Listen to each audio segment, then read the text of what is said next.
जब आप किसी कंपनी का फाइनेंशियल एनालिसिस करते हैं तो क्या आप केवल उसके आंकड़े देखते हैं, जैसे कंपनी की रेवेन्यू, प्रॉफिट या उसकी बैलेंस शीट? अगर आपका जवाब हाँ है तो आप एक बहुत बड़ी पहलू नजरअंदाज कर रहे हैं, कंपनी के मैनेजमेंट और इन्वेस्टर की साइकोलॉजी। क्या आपको पता है हर शेयर प्राइस में केवल उसकी वैल्यू ही नहीं बल्कि निवेशकों की सोच और उम्मीद भी शामिल होती है। आज हम आपको दिखाएंगे कि फंडामेंटल एनालिसिस के पीछे छिपी साइकोलॉजी को किस तरह से ये काम करता है और कैसे ये आपके इन्वेस्टमेंट को इफेक्टिव बना सकता है और आप इसे अपने के लिए यूज कर सकते हैं। इसीलिए इस वीडियो को बिना स्किप किए लास्ट तक देखिएगा ताकि आपसे एक भी पॉइंट मिस ना हो। तो लेट्स स्टार्ट।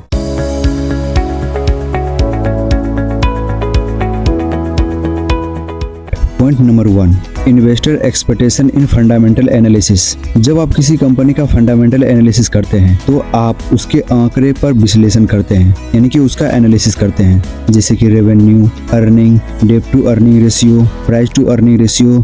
लेकिन इन आंकड़ों के पीछे बाजार में इन्वेस्टर की उम्मीद होती है।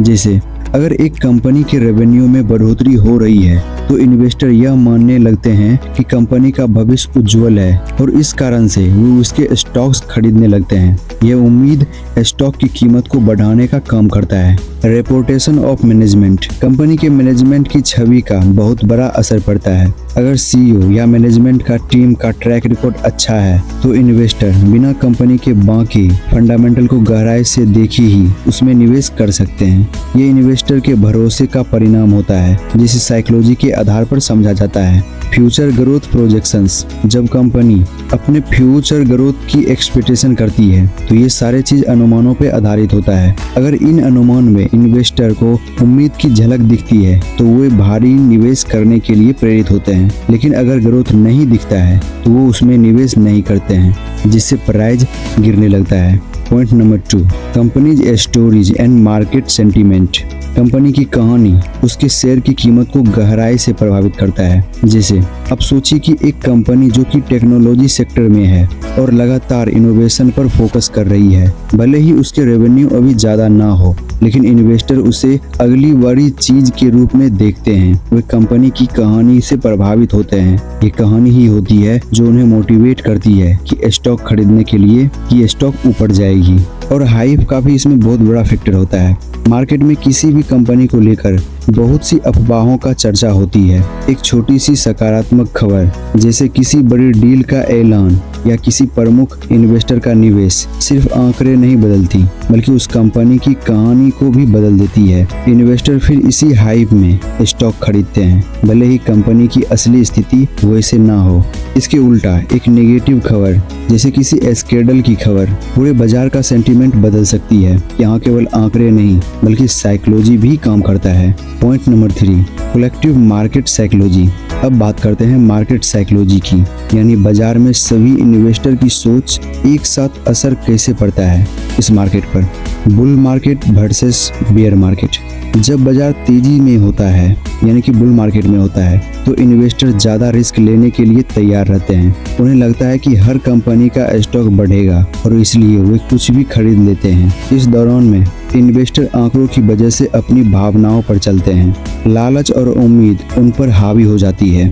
बेयर मार्केट इसके जस्ट उल्टा है। जब बाजार गिरता है यानी कि बेयर मार्केट आता है तो डर और निराशा का माहौल बन जाता है। निवेशक किसी भी कंपनी में अच्छे फंडामेंटल्स को नहीं देखते हैं, उसे नजरअंदाज करते हैं और बेचने के लिए तोड़ ऊपर हो जाते हैं, जिससे मार्केट और गिरता है। इस तरह से सामूहिक साइकोलॉजी बाजार के मूवमेंट को प्रभावित करता है।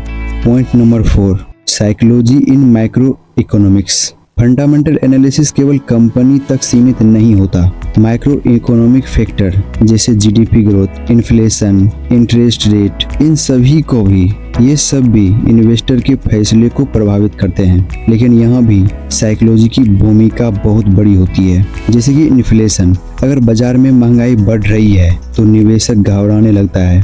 उन्हें डर होता है उसके इन्वेस्टमेंट कैपिटल की कारी शक्ति घट ना जाए। इस डर की वजह से वो शेयर बाजार से पैसे निकाल सकते हैं और सुरक्षित एसेट जैसे गोल्ड, बॉन्ड्स में निवेश करना शुरू कर सकते हैं। इंटरेस्ट रेट, जब इंटरेस्ट रेट बढ़ती है तो इन्वेस्टर जोखिम से बचने के लिए शेयर बाजार से निकल सकते हैं और बैंक डिपॉजिट या बॉन्ड्स की तरफ झुक सकते हैं। इस तरह से साइकोलॉजी इन बड़े इकोनॉमिक समझने में मदद करता है। Number 5, accuracy of psychology based fundamental analysis. Fundamental analysis में साइकोलॉजी का बहुत बड़ा रोल होता है। कंपनी की फाइनेंशियल जितने अच्छी होती है, अगर इन्वेस्टर कंपनी पर भरोसा नहीं करते तो स्टॉक की कीमत गिर सकती है। दूसरी ओर अगर इन्वेस्टर कंपनी पे भरोसा करती है तो कंपनी का प्राइस ऊपर जा सकता है, चाहे फंडामेंटल उतना मजबूत हो या फिर नहीं हो। इसीलिए फंडामेंटल एनालिसिस में केवल आंकड़ों पर भरोसा करना ही काफी नहीं है, बल्कि बाजार के साइकोलॉजी और इन्वेस्टर की उम्मीद भी आपके निर्णय को सही दिशा में ले जा सकती है। तो दोस्तों, आज हमने जाना कि फंडामेंटल एनालिसिस सिर्फ आंकड़ों का खेल नहीं है। इसके पीछे इन्वेस्टर की इमोशन और बाजार की सेंटीमेंट छुपी होती है। जब आप अगली बार किसी कंपनी का एनालिसिस करें तो उसके आंकड़ों के साथ साथ उसके कहानी और मार्केट के सेंटीमेंट को समझने की कोशिश करें। यही समझ आपको सफल निवेशक बना सकती है। अगर आपको यह वीडियो पसंद आया है तो लाइक करें, शेयर करें और ऐसे ही इन्फॉर्मेटिव वीडियो के लिए हमारे इस चैनल को सब्सक्राइब करें ताकि मेरे सारे वीडियो आपको मिल सके।